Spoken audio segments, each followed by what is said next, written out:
சிறகடிக்க ஆசை சீரியலோட upcoming episode என்னன்னு பார்க்கலாம். இங்க ரோகிணி மனோஜை நல்லா திட்டிட்டு, என் ஃப்ரெண்டு வித்யா ஃபோன் பண்ணியிருக்கா. கண்டிப்பா பணத்தை ஏற்பாடு பண்ணியிருப்பா. அவகிட்ட பணத்தை வாங்கிட்டு வந்து முதல்ல உன் அம்மா கிட்ட கொடுத்துட்டு அப்புறமா நான் உன்கிட்ட பேசிக்கிறேன் மனோஜ். உங்க அம்மா என்னை என்னெல்லாம் பேசுறாங்க, நீ கொஞ்சம் கூட சப்போர்ட் பண்ண மாட்டேங்கிறல்ல. நான் போயிட்டு வந்து அப்புறம் பேசிக்கிறேன் அப்படின்னு வித்யா ஃபோன் பண்ணி கூப்பிட்டதால ரோகிணி உடனே வித்யாவோட வீட்டுக்கு ரொம்ப சந்தோஷமா கிளம்பி போறாங்க. எப்படியும் முருகன் கிட்ட பணம் கேட்டதால வித்யா பணத்தை வாங்கி வச்சிருப்பா. நம்ம அந்த 1,00,000 பணத்தை வாங்கிட்டு வந்துட்டா பிரச்சனை எல்லாத்தையும் சமாளிச்சிடலாம் அப்படின்னு ரோகிணி நினைக்கிறாங்க. இங்க ரோகிணி வித்யாவை பார்க்க போறாங்க. ஆனா வித்யா ரோகிணி மேல ரொம்ப கோவத்துல இருக்காங்க. இந்த ரோகிணி ரொம்ப தேவையில்லாத வேலையெல்லாம் செய்கிறா. முருகன் கிட்ட அப்பப்போ பணம் கேட்டால் அவர் எப்படி இந்த ரோகிணியை நம்பி பணம் கொடுப்பாரு, இன்னைக்கு வரட்டும் இந்த ரோகிணி அப்படின்னு காத்துட்ருக்காங்க வித்யா. ரோகிணி வரதை பார்த்துட்டு இங்கே வித்யாவும் வா ரோகிணி, உன்கிட்ட தான் பேசணும்னு நினச்சேன் அப்படின்னு சொல்கிறாங்க. அதுக்கு ரோகிணியும் இப்போ பேசலாம் நேரம் இல்லை, முருகன் 1,00,000 பணம் கொடுத்துட்டாரா, அந்த பணத்தை கொடுக்க தானே வர சொன்னேன், பணத்தை தான் முதல்ல, வீட்டில் போய் என் அத்தையோட பிரச்சனையை சமாளிக்கணும் அப்படின்னு ரோகிணி சொல்ல, உடனே வித்யா இப்படி கேட்க உனக்கு அசிங்கமாகவே இல்லையா, நான் தான் உன் ஃப்ரெண்டு, என்கிட்ட பண உதவி கேட்கலாம், ஆனால் நீ அது என்ன முருகனுக்கு ஃபோன் பண்ணி பணம் கேட்டுட்ருக்க, ஒரு முறை உதவி செய்யலாம், அடிக்கடி இப்படி பணம் கேட்டுட்ருக்கியே, இதெல்லாம் தப்புன்னு உனக்கு தெரியலையா ரோகிணி, நான் சொல்கிறேன்னு தப்பாக நினைக்காத, அப்படி நீ தப்பாக நினச்சாலும் எனக்கு கவலை இல்லை, எனக்கும் முருகனுக்கும் கல்யாண ஏற்பாடை செஞ்சிட்ருக்கோம், எனக்கும் நிறையா பண செலவெல்லாம் இருக்குது, நான் இப்படி பணத்தை உனக்குன்னு கொடுத்துட்டா என் கல்யாண ஏற்பாடுக்குன்னு நான் என்ன செய்வேன், வீடு வாங்கணும்னு ஆசைப்பட்டுட்ருக்கோமே, அப்படி இருக்கும்போது முருகன்கிட்ட இப்படி பணம் கேட்டுட்ருக்கியே, இது தப்பு தானே, சொல்லப்போனால் நீ ஏற்கனவே தர வேண்டிய 1,00,000 பணத்தை முருகன் உன்கிட்ட வாங்க சொல்லியிருக்காரு, அந்த பணத்தை முதல்ல திருப்பி கொடு, அது மட்டும் இல்லை என் கல்யாணத்துக்கு நீ வந்தாலும் வரலனாலும் எனக்கு அதை பற்றி பிரச்சனை இல்லை, என் மேலே உனக்கு கோபம் இருந்தால் கூட கவலை இல்லை, நீ முருகன்கிட்ட வாங்கின பணத்தை கொடுத்தாதான் அதுக்கப்புறம் நான் உன்னை ஃப்ரெண்டுன்னு ஏற்றுக்க முடியும், உனக்குன்னு எவ்வளவோ உதவி செஞ்சுருக்கேன், பணத்தையும் வாங்கிக்கிட்டு அந்த பணத்தை திருப்பி தராமல் மறுபடியும் மறுபடியும் பணம் கேட்டு பிரச்சனை செய்கிறியே, எங்களை பார்த்தா உனக்கு எப்படி தெரியுது ரோகிணி, மற்றவங்கள பற்றிலாம் யோசிக்க மாட்டேன், உன் பிரச்சனையை நீ முடிச்சு வைக்கணும், அதுக்கு என்ன வேணாலும் செய்வியா, என்கிட்ட கேட்காம அது எப்படி நீ முருகனுக்கு ஃபோன் பண்ணி முதல்ல பணம் கேட்கலாம், நான் தானே ரோகிணி உன் ஃப்ரெண்டு, என் மூலமாக தான் முருகனையே உனக்கு தெரியும், அப்படி இருக்கும்போது அடிக்கடி பணம் கேட்டால் முருகன் என்னையும் தப்பாக நினைப்பாருன்னு ஒரு நல்ல ஃப்ரெண்டாக இருந்து நீ எல்லாம் யோசிக்க மாட்டல அப்படின்னு கேட்க, உடனே ரோகிணியும் இல்லை வித்யா நீ என்னை தப்பாக நினைக்காத, எனக்கு ரொம்ப பெரிய பிரச்சனை வீட்டில், உனக்கே தெரியும் மனோஜ் என்கிட்ட பேச மாட்டேங்கிறான், இங்கே விஜயாத்தை அவ்வளோ கோபமாக இருக்காங்க, உன் பேச்சையும் கேட்காம அந்த நகையை வாங்கினது தான் என்னுடைய பெரிய தப்பு, இப்போ அந்த சிட்டிக்கிட்ட பணத்தை கேட்டால் அவனும் தர முடியாது, அந்த நகையை எடுத்துகிட்டு வாங்க, வேணும்னா 1,00,000 பணத்தை தரேன்னு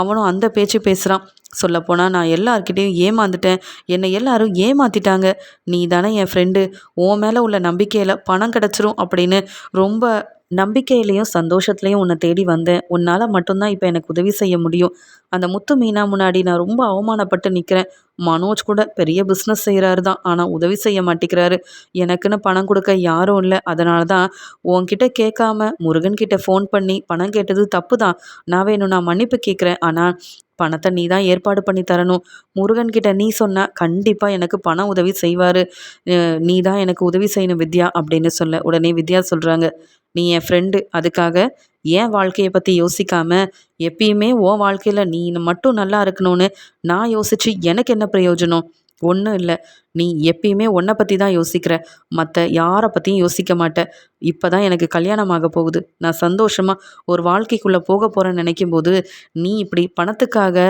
முருகனுக்கு ஃபோன் பண்ணுறது, இப்படி என்கிட்ட உதவி கேட்டு வந்து நிற்கிறதெல்லாம் சரியில்லை, எனக்கு அது பிடிக்கவும் இல்லை, ஏற்கனவே கொடுத்த 1,00,000 பணத்தை முருகன் உன்கிட்ட கேட்டு வாங்க சொல்லியிருக்காரு, அதான் உன்னை வர சொன்னேன், அந்த பணத்தையே நீ இன்னும் தரலை, அதுக்கு மேலே எந்த பணத்தையும் தர முடியாதுன்னு சொல்லிட்டாரு, ஏன்னா அந்த பணத்தை வீடு வாங்க வச்சுருக்காரு, ஏதோ என் ஃப்ரெண்டுன்றதுக்காக உதவி செஞ்சாலும் இப்படி நீ பேசுகிறது சரியில்லை, சொல்லப்போனால் எங்கள் கல்யாணத்தில் ஒன்றால் பிரச்சனை வந்துடுமோன்னு பயமாக இருக்குது, முருகனுக்கு முதல்ல கொடுக்க வேண்டிய 1,00,000 பணத்தை திருப்பி கொடுத்துரு, அதை சொல்ல தான் உன்னை கூப்பிட்டேன், மற்றபடி உனக்கு உதவி செய்கிறதுக்காகவோ இன்னும் 1,00,000 கொடுக்கறதுக்காகவோ நான் உன்னை கூப்பிடவே இல்லை, எனக்கு நிறைய வேலை இருக்குது ரோகிணி, சொல்ல வேண்டியதை சொல்லிட்டேன், இங்கேருந்து கிளம்பு அப்படின்னு வித்யா சொன்னதை கேட்டு நான் எதிர்பார்த்து வந்தது வேற, ஆனால் இங்கே நடக்கிறதெல்லாம் வேற மாதிரி இருக்கே, அப்போ வித்யாவும் பணம் தர கூப்பிடலையா, பணத்தை கேட்டு வாங்குறதுக்காக தான் கூப்பிட்ருக்காளா, வெளியில் கடன் வாங்குறதுலாம் எனக்கு சமாளிக்க முடியாதுன்னு நினச்சி வித்யா உதவி செய்வான்னு நம்பி இங்கேயும் ஏமாந்து போய் நிற்கிறேனே அப்படின்னு வித்யா பேசின பேச்சால் ரோகிணி ரொம்ப மனசு வேதனைப்பட்டுட்டு, சரி வித்யா நீ கவலைப்படாத, எப்படியாவது பணத்தை நான் ஏற்பாடு பண்ணி உன்கிட்டயே கொடுத்துட்றேன், அது மட்டும் இல்லை என்னை தப்பாக நினைக்காத அப்படின்னு சொல்லிட்டு அங்கேருந்து ரோகிணி கண் கலங்கி பேசிட்டு கிளம்பிடுறாங்க. வித்யாவுக்கு ரோகிணி மேலே அவ்வளோ கோவம். நம்ம ஃப்ரெண்டு தான் ரோகிணி, இருந்தாலும் அவளுக்கு நான் நிறைய உதவி செஞ்சுருக்கேன், அதுக்குன்னு இப்படியா எல்லார்கிட்டேயும் பணம் கேட்டு பிரச்சனை செய்கிறது? ரோகிணி திருந்தவே மாட்டா, ஏன் தான் இப்படி இருக்காளோ தெரியலையே அப்படின்னு ரோகிணி மேலே இங்கே வித்யாவுக்கு ரொம்ப கோவம் வருது. இங்கே முத்து ரொம்ப சோகமாக ரொம்பவே கோவமாக வீட்டுக்கு வராரு. இதை பார்த்த மீனாவும், என்னாச்சுங்க, நீங்கள் சவாரிக்கு போகிறீங்கன்னு நினச்சா வீட்டுக்கு வந்திருக்கீங்க, உங்கள் முகமே சரியில்லையே அப்படின்னு மீனா கேட்கும்போது, அது வேற ஒன்றும் இல்லை மீனா, அந்த சீதாவுக்கு ஒரு நல்ல வரன் அமையணும்னு அங்கே மாப்பிள்ளை பார்க்க போகலான்னு நினச்சி இருக்கும்போது அங்கேயும் அருண் அருணோட அம்மா வந்து நிற்கிறாங்க. அதை பார்த்த உடனே கோவத்தில் செட்டுக்கு வந்தா, இங்கே ஒருத்தர் என்னுடைய பையனை தான் சீதாவுக்கு கல்யாணம் பண்ணி வைக்க விரும்புகிறேன்னு சொல்லிட்டு கொஞ்ச நேரம் கழிச்சு சீதா அருண்ன்ற ஒருத்தரை விரும்புகிறாராமே, இப்படிப்பட்ட பொண்ணெல்லாம் எங்கள் குடும்பத்துக்கு ஆகாது, நாங்கள் தெரியாமல் விசாரிக்காமல் வந்துட்டோன்னு ஒருத்தர் தேவையில்லாமல் பேசிட்டு போகிறாரு. சீதாவுக்கு மாப்பிள்ளை பார்க்கணுன்னு நினச்சாலே அங்கே ஏதாவது ஒரு பிரச்சனை வந்து நிற்கிது. அதுலேயும் சீதா அருணை விரும்புகிற விஷயம் நிறைய பேருக்கு தெரிஞ்சிருக்கு.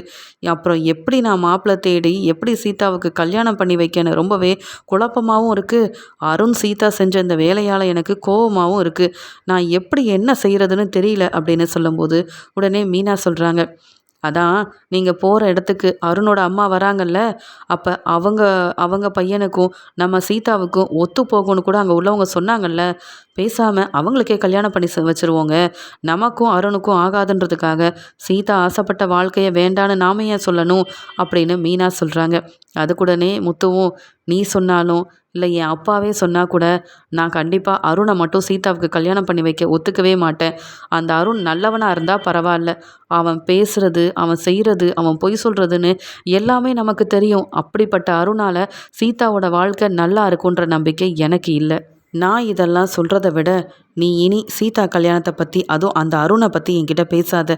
ஏற்கனவே பேசினவங்க பேச்செல்லாம் கேட்டுட்டு நானே வீட்டுக்கு என்ன செய்யணும் கோவத்தில் வந்திருக்கேன் அப்படின்ற மாதிரி இங்கே முத்து நடந்த விஷயத்தெல்லாம் யோசித்து பார்க்குறாரு. நம்ம கார் செட்டுக்கே வந்த அந்த ஆள் மூலமாக சீதாவுக்கு கல்யாணம் நடக்கும்னு நினச்சா சீதா அருணை விரும்புகிற விஷயம் தெரிஞ்சுக்கிட்டு அவர் இப்படியெல்லாம் பேசிட்டு போயிட்டாரே அப்படின்னு ரொம்பவே மனசு வேதனைப்படுறாங்க. இங்கே ரோகிணியும் வேற வழி இல்லாமல் அங்கே இங்கேன்னு எப்படியாவது கடன் வாங்கி 1,00,000 ரூபா பணத்தை விஜயா கிட்ட கொடுக்கணும்னு நினைக்கிறாங்க. ஆனால் இங்கே எந்த வழியுமே கிடைக்காததுனால வீட்டுக்கு வந்த ரோகிணி அப்போ தான் அவங்களுக்கு ஒரு யோசனை வருது. அதான் இந்த ஸ்ருதி என்னவோ பெருசாக ரெஸ்டாரண்ட் ஆரம்பிக்க போகிறேன்னு என்னென்னவோ சொல்கிறாங்களே, அவங்கக்கிட்ட பணம் இல்லாமையா இருக்கும்? ஸ்ருதியோட அம்மா வேற வந்து பணத்தெல்லாம் கொடுத்துட்டு போனாங்கல்ல, பேசாமல் ஸ்ருதிக்கிட்ட உதவி கேட்போம். மீனாவுக்கு ஏதாவது உதவி வேணும், அந்த டெக்கரேஷனோட இருக்க பணம் வேணும்னு உடனே ரவி ஸ்ருதி 2 பேரும் பணம் கொடுத்து உதவி செஞ்சாங்கல்ல, நாமளும் கேட்டு பார்ப்போமே அப்படின்னு சொல்லிட்டு ரோகிணி ஸ்ருதி கிட்ட போயிட்டு, ஸ்ருதி நீங்கள் வேலையாக இருக்கீங்களா, உங்ககிட்ட ஒரு முக்கியமான விஷயம் பேசணும் அப்படின்னு கேட்கும்போது, அப்படியா என்ன முக்கியமான விஷயம், உங்களுக்கு தான் என்னை பார்த்தாலே பிடிக்காதே, நானும் மீனாவும் கேள்வி கேட்டால் அந்த பேச்சு பேசுவீங்க, இப்போ என்ன தேடி அதுவும் உதவின்னு வந்திருக்கிறீங்க அப்படின்னு ஸ்ருதி கேட்கும்போது, வேற ஒன்றும் இல்லை, எனக்கு கொஞ்சம் பண தேவை இருக்குது, அதான் தெரியும்ல உங்களுக்கே விஜயாத்தை என் மேலே எவ்வளோ கோவமாக இருக்காங்கன்னு, நீங்கள் மட்டும் ஒரு 2,00,000 ரூபா பணம் கொடுத்து உதவி செஞ்சீங்கன்னா இருக்கிற கடன் பிரச்சனையிலேருந்து வெளியில் வந்துடுவேன், விஜயாத்தையவும் நான் சமாளிச்சிருவேன் அப்படின்னு சொல்கிறாங்க ரோகிணி. இதை கேட்ட ஸ்ருதியும், என்கிட்ட பணம் இருந்தது, ஆனால் ரெஸ்டாரண்ட் ஆரம்பிக்கிறதுனால நிறைய பணம் செலவாயிருச்சு, நீங்கள் கேட்குற இந்த நேரம் என்கிட்ட பணம் இல்லை ரோகிணி, தப்பாக நினைக்காதீங்க, வேறு யார்கிட்டையாவது கேட்டு பணத்தை வாங்கிக்கோங்களேன் அப்படின்னு சொல்கிறாங்க. இல்லை, இதே மீனா என் இடத்துல இருந்து உதவின்னு பணம் கேட்டிருந்தா நீங்கள் தந்திருப்பீங்க தானே, ஏற்கனவே மீனா டெக்கரேஷன் ஆர்டருக்காக பணம் இல்லாமல் நின்னப்ப நீங்கள் தானே உதவி செஞ்சீங்க, ஆனால் நான் பணம் கேட்டால் மட்டும் தரமாட்டிக்கிறீங்கல்ல, ஏன்னா நான் எப்பயுமே இந்த வீட்டில் விஜயாத்தை முன்னாடி அவமானப்பட்டு நிற்கணும்னு நீங்களும் மீனா மாதிரியே நினைக்கிறீங்களா அப்படின்னு ஸ்ருதிக்கிட்ட சொல்ல, உடனே ஸ்ருதி சொல்கிறாங்க, நீங்களும் மீனாவும் ஒன்றா, மீனாவை பற்றி நீங்கள் பேசவே கூடாது ரோகிணி, ஏன்னா மீனா உங்களை மாதிரி யாரையும் ஏமாத்தலை, மீனா வீட்டில் உள்ளவங்க கிட்ட பொய் சொல்லலை, எங்கள் யாரையும் தலகுனிய வைக்கல, நீங்கள் ஏமாந்து அந்த நகையை முதல்ல வாங்கிட்டு வந்து கொடுத்தீங்கல்ல, அதுவும் விஜயாத்தையோட மனசை மாற்றுறதுக்கு, அது தப்பு தானே, அது மட்டுமா செஞ்சீங்க, அதுக்கு மேலேயும் அந்த நகையை யார்கிட்ட வாங்குனீங்கன்னு கூட சொல்லாமல் உங்கள் விருப்பத்துக்கு நீங்களா ஏமாந்து வந்து நிற்பீங்க. அதுக்காக நான் பணம் கொடுத்து உதவி செய்யணுமா? வீட்டில் ஏதாவது ஒரு பிரச்சனை இல்லாமல் ஏதாவது நல்ல விஷயம் செஞ்சுருக்கிறீங்களா? இல்லை நீங்கள் யாருக்காவது உதவி இருக்கீங்களா? மீனா முத்துவை என்னென்ன பேச்சு பேசுவீங்க. ஆனால் மீனா ரொம்ப பாவம். இந்த குடும்பத்தில் பொறுப்பாக இருக்கிறவங்களே அவங்க தான். ஆனால் அவங்கள என்னவோ வீட்டு வேலையெல்லாம் செய்ய வச்சு விஜயாத்தையும் நீங்களும் அந்த பேச்சு பேசி அவமானப்படுத்துனீங்களே. இப்போ உங்கள் நிலைமையை பார்த்தீங்களா? சொல்லப்போனால் நீங்களும் மீனாவும் ஒன்றும் இல்லை. இதே மீனா உதவின்னு ஏதாவது கேட்டு வந்தால் கண்டிப்பாக நான் அவங்களுக்கு உதவி செஞ்சுருப்பேன். ஏன்னா மீனாவால் தான் நான் இந்த வீட்டுக்கு மருமகளாக வந்தேன். மீனாவால் தான் நான் இங்கே ரவி கூட ரொம்ப சந்தோஷமாக வாழ்ந்துட்டுருக்கேன். எனக்கு மீனா எப்பயுமே உதவி செய்வாங்க. ஆனால் நீங்கள் யாருக்குமே உதவி செய்ய மாட்டீங்க. மற்றவங்க மட்டும் உங்களுக்கு உதவி செய்யணும், அப்படி தானே? நீங்கள் ஒன்றும் மீனா மாதிரி இல்லை. அதனால் மீனாவை பற்றி பேசவங்களுக்கு தகுதியும் இல்லை.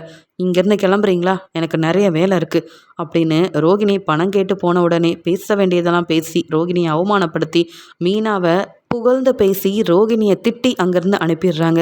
அவமானப்பட்ட ரோகிணி இந்த ஸ்ருதிக்கிட்டலாம் நான் பணம் கேட்க வேண்டிய நிலமை. அதான் இந்த வீட்டில் யாரும் என்னை மதிக்கிறது இல்லையே, எப்படியாவது பணம் கிடைக்கும்னு நினச்சி வந்து பேசினா நான் செஞ்சது எல்லாத்தையும் சொல்லி காமிக்கிறாங்கல்ல.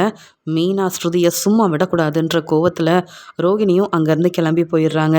முருகன் முத்துக்கு ஃபோன் பண்ணுறாரு. உடனே முத்துவும் சொல்லு முருகன் அப்படின்னு சொல்ல, அண்ணே கல்யாண ஏற்பாடெல்லாம் செய்கிறதுக்காக வித்யா கூட வெளியில் வந்திருக்கேன். நீங்களும் கொஞ்சம் வந்தால் எங்கள் அண்ணனே என் கூட இருந்து எனக்காக எல்லாத்தையும் வாங்கி தந்த மாதிரி இருக்கும். ஒரு அண்ணனாக நினச்சி கூப்பிட்றேன், வாங்கண்ணே. என் கல்யாணம் முடிகிற வரைக்கும் நீங்கள் எல்லாத்தையும் எனக்காக செஞ்சு கொடுக்கணும், செய்வீங்களண்ணே அப்படின்னு சொல்ல, நான் இல்லாமையா? கண்டிப்பாக வருவேன் முருகன். என்ன வித்யாவும் உங்கள் கூட தான் இருக்காங்களான்னு கேட்க, ஆமாம் 2 பேரும் வெளியில் வந்திருக்கோம், சொல்கிற இடத்துக்கு கொஞ்சம் சீக்கிரமாக வாங்க அப்படின்னு சொல்லும்போது உடனே இங்கே முத்துவும் கிளம்பி போகிறாங்க. இந்த சீதாவோட கல்யாணம் நல்லபடியாக நடக்கும்னு நினச்சேன். ஆனால் முருகன் வித்யாவோட கல்யாணமாவது சீக்கிரமாக நல்லபடியாக நடக்கட்டும். என்ன அண்ணனா நினச்சி அந்த முருகன் வேற கூப்பிட்டுட்ருக்கான் அப்படின்னு சவாரி இல்லைன உடனே முத்து அங்கே கிளம்பி போக, வித்யா முத்துவை பார்த்துட்டு, என்ன முத்து எப்படி இருக்கீங்க, மீனா எப்படி இருக்காங்கன்னு சொல்ல, ஆமாம் வர வர என்ன அந்த ரோகிணி உங்களை பார்க்க வரதில்லையா? அங்கே வீட்டில் நடக்கிற எல்லாமே அந்த பார்லர்லம்மா அவங்கக்கிட்ட சொல்லியிருப்பாங்கல்ல அப்படின்னு முத்து கேட்க, தெரியும் தெரியும், அந்த ரோகிணி தேவையில்லாத பிரச்சனை செய்கிறா அப்படின்னு வித்யா ரோகிணி மேலே உள்ள கோவத்தில் முத்துக்கிட்ட பேச ஆரம்பிக்க, உடனே முத்துவும் என்னாச்சு, எப்பயுமே நீங்கள் 2 பேரும் ஃப்ரெண்டாச்சே, அந்த பார்லர்லம்மாவை நீங்கள் விட்டு கொடுக்கவே மாட்டீங்களே, ஆனால் இப்போ என்ன இப்படி பேசுகிறீங்க அப்படின்னு வித்யா கிட்ட முத்து கேட்குறாங்க. உடனே இங்கே வித்யாவும் முருகனை பார்த்து சொல்கிறாங்க, சொல்லிடலாமாங்க அப்படின்னு கேட்க, முத்தன் என்ன வேற யாரோவா, நீ சொல்லு வித்யா, அதெல்லாம் ஒன்றும் பிரச்சனை இல்லைன்னு சொல்லும்போது, என்ன 2 பேரும் ஏதோ ஒரு உண்மையை மறைக்கிற மாதிரி இருக்கே, அந்த பார்லலம்மா உங்களோட கல்யாண விஷயத்துல ஏதாவது பிரச்சனை செஞ்சிட்டாங்களா அப்படின்னு முத்து கேட்க, அது வேற ஒன்றும் இல்லைண்ணே, வித்யா மூலமாக தான் அவங்க ஃப்ரெண்டு ரோகிணியே எனக்கு தெரியும். ஏற்கனவே ஏதோ நகை வாங்கணும் அப்படின்னு என்கிட்ட 1,00,000 பணத்தை கடனாக தான் வாங்கினாங்க. அந்த பணத்தையும் அவங்க இன்னும் திருப்பி தரல. அதுக்குள்ளே வீட்டில் ஏதோ பெரிய பிரச்சனை, மறுபடியும் 1,00,000 பணம் வேணும்னு கேட்டாங்க. நான் சரியாக அவங்களுக்கு பதில் சொல்லலை. வித்யா கூப்பிட்டு திட்டிருப்பா போல. அதான் ரோகிணி திருந்த மாட்டேங்கிறா, ஏன் இப்படி செய்கிறான்னு தெரியலன்னு ரோகிணி மேலே உள்ள கோவத்தில் இதை சொல்கிறதுக்காக தான், வேற ஒன்றும் இல்லைன்னு சொல்லும்போது உடனே முத்து சொல்கிறாரு, வித்யா என்ன சொல்கிற, அப்போ அந்த பார்லலம்மா நகை வாங்கினது அவங்க பணத்தில் இல்லையா அப்படின்னு சொல்லும்போது, ஆமாம் முத்து, உங்களுக்கு தெரியாத நிறைய விஷயம் வந்து ரோகிணி மறைச்சிட்ருக்கா. என்ன செய்ய, அவள் என் ஃப்ரெண்டுன்றதுக்காக உண்மையை சொல்லாமல் இருந்தாலும் அவள் ரொம்ப தப்புக்கு மேலே தப்பு பண்ணுறா. சொல்லப்போனால் அந்த ரோகிணி நீங்கள் எல்லாரும் நினைக்கிற மாதிரி ரொம்ப நல்லவெல்லாம் இல்லை. அவள் செஞ்சதெல்லாம் சொன்னால் அப்புறம் அந்த வீட்டில் ரோகிணி மருமகளாக இருக்கவே முடியாது அப்படின்னு வித்யா ரொம்ப கோபமாக பேச, முத்து யோசிக்கிறாரு, இதுதான் சரியான சமயம். அந்த பார்லர்லம்மா அப்படி என்ன பெரிய உண்மையை மறைச்சிருக்காங்கன்னு வித்யா கோவத்தில் இருக்கிறதுனால ஒன்று ஒன்றா கேட்டு தெரிஞ்சுக்க வேண்டியதான். அப்போ தானே அந்த பார்லலம்மா எப்படிப்பட்டவங்க, அவங்க யாருன்ற உண்மையான விஷயங்கள் நம்மளுக்கு தெரிய வரும் அப்படின்னு சொல்லிட்டு உடனே முத்துவும், ஏன் வித்யா, அவங்க என்னவோ சம்பாதிச்ச பணத்துலலாம் என் அம்மாவுக்கு நகை வாங்கிட்டு வந்து கொடுத்ததா பேசினாங்க அப்படின்னு சொல்ல, இல்லை முத்து அப்படியெல்லாம் இல்லை, இங்கே முருகன்கிட்ட தான் 1,00,000 பணத்தை கடன் வாங்கிட்டு வந்து அந்த நகையை வாங்கினாங்க. அது மட்டும் இல்லாமல் அந்த பணத்தையும் திருப்பி தரலை. இப்போ என்னவோ அந்த நகையால் பிரச்சனை வந்துருச்சுன்னு மாமியாரை சமாளிக்கிறதுக்கு, அதான் உங்கள் அம்மா விஜயாவை சமாளிக்கிறதுக்கு மறுபடியும் 1,00,000 பணத்தை என் அத்தைக்கிட்ட கொடுக்கணும்னு இங்கே முருகன்கிட்ட பணம் கேட்டிருக்காங்க. எனக்கு ரோகிணியை புரிஞ்சிக்கவே முடியல. எனக்கும் முருகனுக்கும் கல்யாணம் ஆக போகுது. இப்படி ரோகிணி செஞ்சால் முருகன் என்ன தானே தப்பாக நினைப்பாரு, நீங்களே சொல்லுங்க முத்து அப்படின்னு சொல்ல, ஆமாம் அந்த நகையை வித்யா ஏதோ ஃப்ரெண்டுக்கிட்ட வாங்கினதா சொல்கிறாங்களே ரோகிணி, அதெல்லாம் உண்மையா வித்யான்னு கேட்க, எந்த ஃப்ரெண்டுக்கிட்டேயும் அவள் வாங்கலை. அந்த சிட்டிக்கிட்ட தான் அந்த நகையை வாங்கி ஏமாந்து போய் நிற்கிறா. இப்போ நகையும் இல்லை, 1,00,000 பணத்தையும் சிட்டி தரமாட்டேன்னு சொல்லிட்டானா. இதெல்லாம் உங்களுக்கு தெரியாதா முத்து அப்படின்னு வித்யா கேட்க, உடனே முத்துவும் அது எப்படி நீங்கள் ஃப்ரெண்டு உங்ககிட்ட உண்மையை சொல்லுவாங்க அந்த பார்லலம்மா, எங்ககிட்டலாம் உண்மையை சொல்லுவாங்களா? அப்போ அந்த நகையை சிட்டிக்கிட்ட இருந்து தான் வாங்கியிருக்காங்களா? ஆமாம் வித்யா, எதுக்காக இந்த சிட்டியை இந்த பார்லலம்மா இவ்வளோ நம்பணும்? வீட்டில் இருக்க யாரையும் நம்பவே மாட்டாங்களே அப்படின்னு சொல்ல, அந்த ரோகிணிக்கு அந்த சிட்டி உதவி செய்கிறது, அந்த சிட்டிக்கு ரோகிணி உதவி செய்கிறதுன்னு அவங்க என்னை விட இப்போ நல்ல ஒரு ஃப்ரெண்டாக இருக்கிறாங்க. அந்த நம்பிக்கையில் தான் இந்த ரோகிணியும் 1,00,000 பணத்தை கொடுத்து சிட்டி சொன்னானேன்னு நம்பி அந்த நகையை வாங்கி இப்போ ஏமாந்து போய் நிற்கிறா. நான் எவ்வளவோ சொன்னேன், அதை அந்த ரோகிணி கேட்கவே இல்லை. ஏற்கனவே அந்த சிட்டிக்கிட்ட கடன் வாங்கியிருக்கா, இப்போ நகையவும் வாங்கி ஏமாந்து நிற்கிறா. இதில் சிட்டி கண்டிப்பாக பணம் தரவே மாட்டேன்னு சொல்ல போய் என்கிட்ட பணம் கேட்குறது, ஏன் ஸ்ருதிக்கிட்ட கூட பணம் கேட்டிருக்கா போல். ஆனால் ஸ்ருதி நல்லா திட்டி அனுப்பிட்டாங்களாம். இப்படி செஞ்சால் எப்படி இந்த ரோகிணி வந்து அந்த வீட்டு நல்ல மருமகளாக இருக்க முடியும்? எனக்கு ஒன்றும் புரியல. அதான் ரோகிணிக்கிட்ட நல்லா சொல்லிட்டேன், இனி நீ என் ஃப்ரெண்டாக இருக்கவும் வேண்டாம், உனக்கு நான் உதவி செய்யவும் வேண்டான்னு சொல்லி தான் அனுப்பியிருக்கேன் அப்படின்ற மாதிரி கோவத்தில் பேச உடனே முத்து சொல்கிறாரு, என்ன வித்யா இவ்வளோ நடந்திருக்கா? நீங்களாவது வீட்டில் வந்து ரோகிணிக்காக சொல்லியிருந்தா நான் அந்த சிட்டிக்கிட்ட கேட்டு அந்த நகைக்காக பணத்தை வாங்கி கொடுத்துருப்பேனேன்னு சொல்லும்போது, நீங்கள் இதில் தலையிடாதீங்க முத்து. அந்த ரோகிணி செஞ்ச ஒவ்வொரு தப்புக்கும் அவள் நல்லா அனுபவிக்கிறா, அவ்வளவுதான் சொல்ல முடியும். ஏற்கனவே உங்கள் காரில் கூட ஒரு பிரச்சனை வந்ததில்ல, ஏற்கனவே நீங்கள் அந்த கார் மூலமாக அந்த அருண்கிட்ட மாட்டிக்கிட்டு நீங்களும் மீனாவும் அவமானப்பட்டு அந்த கார் உங்களுக்கு தராமல் லைசன்ஸை கேன்சல் பண்ணி இவ்வளோ பிரச்சனையை நீங்கள் பார்த்தீங்கல்ல, அதுக்கெல்லாம் காரணம் யாருன்னு நினைக்கிறீங்க? அந்த சிட்டியும் ரோகிணியும் தான். சொல்லப்போனால் ரோகிணிக்கு பெருசாக இதில் சம்மந்தம் இல்லை, சிட்டி செஞ்ச வேலை தான். ஆனால் உதவி செஞ்சது ரோகிணியா. ரோகிணி தான் உங்களுடைய கார் சாவியை எடுத்து அந்த சிட்டிக்கிட்டேயே கொடுத்துருக்காளாம். இதெல்லாம் என்கிட்ட சொன்னப்போ நான் ரோகிணியை ரொம்ப திட்டினேன் தெரியுமா? மீனாவும் முத்துவும் ரொம்ப நல்லவங்க, உன்னை பற்றின உண்மையை நீ பேசாமல் சொல்லிடு, அவங்களுக்காக நீ எந்த தப்புமே செய்யாத, பிரச்சனை முத்துவுக்கும் மீனாவுக்கும் வரக்கூடாதுன்னு உங்களுக்கு சப்போர்ட் பண்ணி பேசினேன். ஆனால் இந்த ரோகிணி அந்த சிட்டிக்கு சப்போர்ட் பண்ணி தேவையில்லாத வேலையை செஞ்சா சிட்டியால் ஏமாந்து போய் இருக்கிறா. இதில் நாம் எப்படி உதவி செய்ய முடியும் அப்படின்னு ரோகிணி மேலே உள்ள கோவத்தில் இங்கே முத்துக்கிட்ட பேசிக்கிட்டே எல்லா உண்மையும் வித்யா சொல்ல சொல்ல இங்கே அப்போ தான் இங்கே முத்துக்கு தெரிய வருது. அப்போ அந்த அருணால் லைசன்ஸ் கேன்சல் ஆனது, என் காரை எடுக்க முடியாமல் பிரச்சனை வந்ததுன்னு எல்லாத்துக்கும் காரணம் அந்த சிட்டியும் சிட்டிக்கு உதவி செஞ்ச இந்த ரோகிணியும் தானா?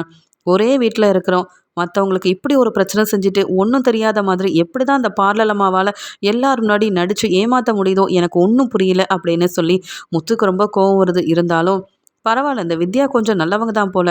இவ்வளோ பெரிய பிரச்சனை இந்த வித்யாவுக்கு தெரிஞ்சிருந்தோம், ரோகிணி மூலமாக ரோகிணி மேலே உள்ள கோவத்தில் இப்போ தான் உண்மையை சொல்கிறாங்க. பாத்தியா முருகன், இந்த வித்யாவும் ரோகிணியும் என்னெல்லாம் செஞ்சுருக்காங்க அப்படின்னு முத்து கேட்க, உடனே இங்கே முருகனும், ஏன் வித்யா உன் ஃப்ரெண்டு இப்படிப்பட்டவங்களா? இவங்களுக்கா நீ எல்லாம் உதவி செஞ்சிட்டு இருந்த? இப்படிப்பட்ட ரோகிணிக்கா நான் வேற 1,00,000 பணத்தை கொடுத்துருக்கேன். அவங்க பணத்தை கொடுத்துருவாங்களா இல்லை என்னையும் ஏமாத்திடுவாங்களா? ரோகிணி இப்படி செய்வாங்க, ரோகிணி இப்படிப்பட்டவங்கன்னு ஏன் வித்யா என்கிட்ட சொல்லவே இல்லைன்னு சொல்லும்போது, ரோகிணி எனக்கு முன்னாடி இருந்தே தெரியும், அவளை நான் யாருக்கும் விட்டு கொடுத்ததே இல்லை, அவளுக்கு நான் எவ்வளவோ உதவி செஞ்சுருக்கேன். ஆனால் இப்போ ரோகிணி என்கிட்ட பேசுறது நடந்துக்கிறதுன்னு எதுவுமே சரியில்லை. கல்யாணத்துக்காக வச்சுருக்கிற பணம்னு சொல்லியும் அவளுக்கு பிரச்சனை இருக்கக்கூடாதுன்னு அந்த பணத்தை கேட்டால் அப்புறம் எனக்கு கோவம் வராதா? அதனால தான் ரோகிணியை பற்றி சொல்ல வேண்டியது எல்லாத்தையும் முத்துக்கிட்ட சொல்லிட்டேன் அப்படின்னு வித்யா சொல்லும்போது, உடனே முத்துவும், அப்படியா இந்த ரோகிணி இதெல்லாம் செஞ்சுட்டு அமைதியாக இருந்திருக்காங்களா? நல்ல வேளை இன்னைக்கு வரப்போய் தான் வித்யா மூலமாக உண்மை தெரிஞ்சிருக்கு. சரி வாங்க வித்யா, நம்ம போய் வாங்க வேண்டிய பொருளெல்லாம் கல்யாணத்துக்கு வாங்குவோம். அண்ணே நீங்கள் பெருசாக இதை பற்றிலாம் யோசிக்காதீங்க, எனக்காக வந்திருக்கீங்கல்லன்னு சொல்ல, முருகன் நான் இங்கே வரப்போய் தான் உண்மை தெரிஞ்சிருக்கு, நீ கவலைப்படாத, நான் உனக்கு எப்பயுமே துணையாக இருப்பேன் அப்படின்னு அவங்க கல்யாணத்துக்கு தேவையான பொருளெல்லாம் முருகன் கிட்ட வாங்கி கொடுத்துட்டு அங்கே முத்துவும் சவாரிக்காக கிளம்பி போகிறாரு. வீட்டுக்கு வந்த முத்து அங்கே ரோகிணி கிட்ட கண்டிப்பாக இதை பற்றி கேட்கணும், இன்னைக்கு இதை சும்மா விடக்கூடாது அப்படின்னு சொல்லிட்டு, மீனா அந்த பார்லர்லம்மா வந்துட்டாங்களா அப்படின்னு கேட்க, என்னங்க வந்த உடனே ரோகிணியை பற்றி கேட்குறீங்க, ஏதாவது பிரச்சனையாங்கன்னு கேட்கும்போது, அது வேற ஒன்றும் இல்லை, எனக்கு பிரச்சனை வரதே அந்த பார்லலம்மாவாளன்னு நல்லா தெரிஞ்சுக்கிட்டேன்னு சொல்கிறாங்க. அப்படி என்னங்க அந்த ரோகிணி செஞ்சாங்கன்னு கேட்குறாங்க. இல்லை வரட்டும் நான் பேசிக்கிறேன், மீனா நீ வேலையெல்லாம் முடிச்சிட்டல்ல, என் அப்பாவை முதல்ல கூட்டிகிட்டு வா அப்படின்னு சொல்ல, மாமாவியா அப்படின்னு சொல்கிறாங்க. ஆமாம் என் அப்பாவை தான், சீக்கிரம் கூட்டிகிட்டு வா அப்படின்னு சொல்ல, அண்ணாமலையும் அந்த நேரம் அங்கே வரும்போது, என்ன முத்து உன் சத்தம் கேட்டு தான் வந்தேன். என்னம்மா மீனா, உங்க 2 பேத்துக்கும் ஏதாவது பிரச்சனையான்னு கேட்க, ஒண்ணும் இல்லப்பா. இந்த பார்லர் அம்மாவ நம்பி நம்ம குடும்பம் எவ்ளோ ஏமாந்து போயிருக்கோன்னு உங்க எல்லாருக்கும் புரிய வைக்கிறதுக்காக தான் வந்திருக்கேன். பார்லர் அம்மா வரட்டும்ப்பா அப்படின்னு சொல்ல, இங்க உடனே விஜயாவும், என்ன இந்த முத்து மறுபடியும் நல்லா ட்ரிங்க்ஸ் பண்ணிட்டு வந்துட்டானா? அவன் தான் இவ்ளோ சத்தமா பேசுறானான்னு வந்து பார்க்குறாங்க. இங்க ரோகிணி பார்லர்ல வேலையெல்லாம் முடிச்சுட்டு வராங்க. எங்க வீட்ல எல்லாரும் ரோகிணி வரதையே பார்த்துட்ருக்க. என்னாச்சு? மீனா ஏதாவது பிரச்சனையா? ஏன் எல்லாரும் ஒண்ணா நின்னுட்டு இருக்கீங்கன்னு கேட்க, உடனே மீனா சொல்றாங்க, தெரியலங்க. ஏதோ கூப்பிட்டாங்கன்னு வந்து நிக்கிறோம் அப்படின்னு சொல்லும்போது, முத்து கேட்குறாங்க, ஏன் பார்லர்லம்மா அந்த சிட்டிக்கிட்ட இருந்து தான் நகைய வாங்குனீங்களா? அப்படின்னு கேட்க, இல்லையே நான் சிட்டிக்கிட்ட இருந்து நகை வாங்கல. நான் எதுக்கு சிட்டிக்கிட்ட இருந்து நகைய வாங்கணும்? ஏன் முத்து நான் வந்த உடனே பிரச்சனைய ஆரம்பிக்கிறீங்கன்னு கேட்க, இல்ல ரொம்ப உங்களுக்கு தெரிஞ்ச உங்க ஃப்ரெண்டு தான் உண்மைய சொன்னாங்க. இப்ப நீங்களா உண்மைய சொல்றீங்களா? இல்லையா? நான் கேட்குற கேள்விக்கு மட்டும் பதில் சொல்லுங்கன்னு ரோகிணி கிட்ட வந்து முத்து கேட்குறாரு. ரோகிணி நினைக்கிறாங்க, இன்னைக்கு மாட்டிக்கிட்டேன் போலயே. இந்த முத்து வந்த உடனே கேள்வி கேட்குறானா, இவனுக்கு ஏதோ ஒரு உண்மை தெரிஞ்சிருக்கு. யாரோ எனக்கு தெரிஞ்சவங்க தான் உண்மைய சொல்லியிருக்காங்க போல அப்படின்னு சொல்லிட்டு, என்ன முத்து சொல்லுங்க அப்படின்னு கேட்க, யார் யார்கிட்டயோ ரூ. 1,00,000 பணத்த கேட்டுட்டு இருக்கீங்களே எங்க அம்மாவுக்கு குடுக்கணும்னு. ஏன் ஏற்கனவே அந்த சிட்டிக்கிட்ட நெறைய கடன் வாங்கியிருக்கிறீங்களே, அவன்கிட்ட போய் கேட்கலையா? அப்படின்னு கேட்கும்போது, அந்த சிட்டிய பத்தி மட்டும் என்கிட்ட பேசாதீங்க முத்து. இது உங்களுக்கு தேவையில்லாத வேலைன்னு சொல்றாங்க. அது எப்படி சும்மா விட முடியும்? நீங்க ரூ. 1,00,000 பணத்த குடுத்துலாம் ஏமாந்துருக்கீங்க. இப்ப சொல்றேன். இந்த ரோகிணி வேற அவங்க ஃப்ரெண்டு கிட்டலாம் தெரிஞ்சவங்க கிட்டலாம் நகைய வாங்கல. அந்த சிட்டி கிட்ட இருந்து தான் நகைய வாங்கியிருக்காங்க. அந்த சிட்டி வேற யாருடைய நகையவோ குடுத்து, இந்த ரோகிணிய ஏமாத்திட்டு ரூ.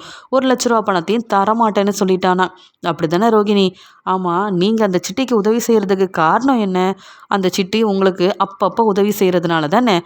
என் கார் சாவிய சிட்டிக்கிட்ட எடுத்து குடுத்தது மட்டும் இல்லாம, எனக்கு பிரச்சனை வரணும்னு நீயும், சிட்டியும் சேர்ந்து திட்டம் போடுவீங்க. உண்மையெல்லாம் தெரிஞ்சுக்கிட்டு நான் பொறுமையா இருக்கணுமா? அப்படின்னு முத்து பேச ஆரம்பிக்க, விஜயாவ பார்த்த ரோகிணி திரு திருன்னு முழிக்கிறாங்க. அப்ப நான் தான் கார் சாவி எடுத்து குடுத்தேன்னு முத்துக்கு தெரிஞ்சிருச்சா?